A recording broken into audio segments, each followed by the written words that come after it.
Oh, look, I'm excited. It's like, it's almost like it's opened up my mind. Some of the stuff we did last night, we just improvised all over the place and did things with instruments that I wouldn't have thought of. And it just was so much fun. Has that given you confidence to be able to use the sound in your temple? I have always wanted to find a way to integrate the gong that we've got into our sound work. What I get from it when I play it is just so much that I want to bring that into at least sound baths. And having seen what you can do with the gong in a sound bath, it's like, oh, it's got to come in.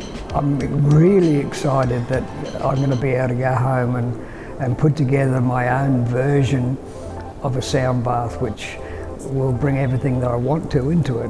What would you like to say to people that were thinking about coming to a Gong Training? Look, I'm absolutely blown away with how we get together. It's like we come together as strangers and we bond so quickly. And the gongs just take us places. And I've enjoyed my level 1 last year, and level 2 is just like icing on the cake. It's just, yeah, magic.